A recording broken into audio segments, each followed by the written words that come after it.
ज्ञान the treasure में आपका स्वागत है। और हम आपको बताएंगे कि घर का ब्रह्म स्थान क्या होता है और इसे दूषित नहीं करना चाहिए, और इसके नुकसान भी हम आपको बताएंगे।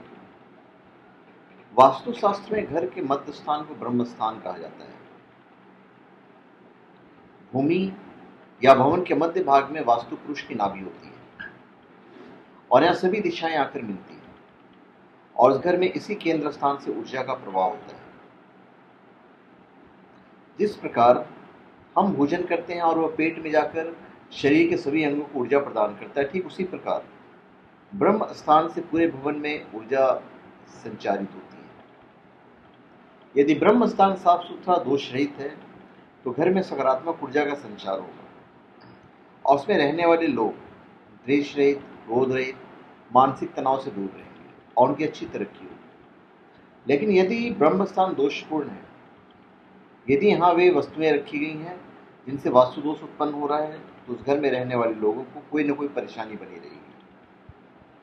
उस परिवार के लोग मानसिक रूप से परेशान रहेंगे और बीमारियां उन्हें घेरी रहेंगी। ऐसी बात नहीं कि सिर्फ घर पे ही सारी चीज़ें इम्प्लीमेंट होती है। ये ऑफिस, फैक्ट्री, दुकान सभी जगह के लिए भी ब्रह्म स्थान उतना ही महत्वपूर्ण है। वास्तुशास्त्र में ये अनिवार्य नियम बनाया गया है कि भवन के ब्रह्म स्थान को खुला छोड़ देना चाहिए।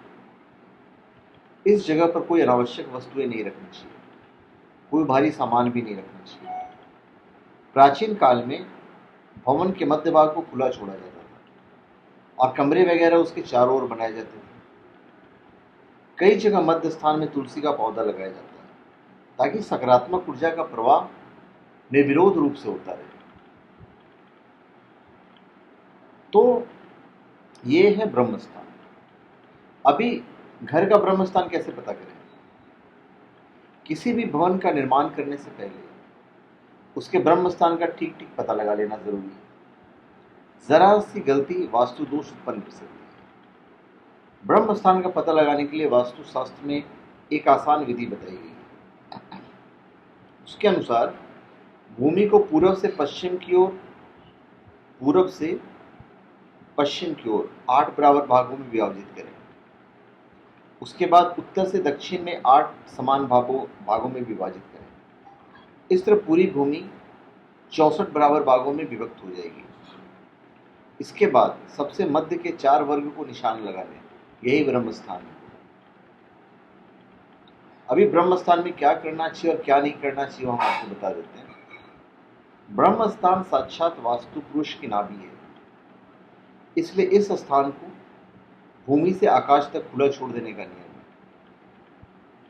बाकी कमरे इसके आसपास बनाए जाने चाहिए, लेकिन आज के समय में प्रायोगिक तौर पर ऐसा भवन बनाना संभव नहीं है। इसलिए मध्य भाग में घर का मुख्य हॉल पूजा कक्ष बनाया जा सकता है। टॉयलेट और बाथरूम ब्रह्म स्थान में भूलकर भी न बनाएं। मध्य भाग में रसोई घर बनाने से उस घर में रहने वाले को कोई न कोई बीमारी चलती रहती है और बीमारियों पर अत्यधिक धन खर्च होता है।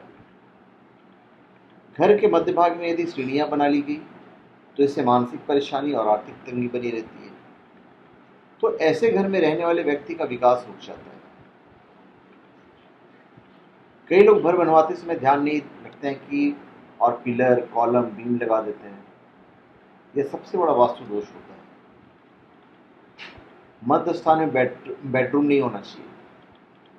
मध्य स्थान में बेडरूम होने से रोग, अनिद्रा, दाम्पत्य जीवन में तनाव बना रहता है। नव दंपत्ति जो हैं उनका रूम यदि घर के मध्य स्थान में है तो उनकी होने वाली संतानें अपंग पैदा होने की संभावना रहती है। स्टोर रूम मध्य में नहीं बनवाना चाहिए। पूरे घर में सकारात्मक ऊर्जा का प्रभाव बनाए रखने के लिए मध्य स्थान में सुगंधित धूप, अगरबत्ती ये सब लगाना चाहिए। धन्यवाद। आप हमारे चैनल पे सब्सक्राइब करें और हमारे वीडियोस पे कमेंट दीजिए। धन्यवाद।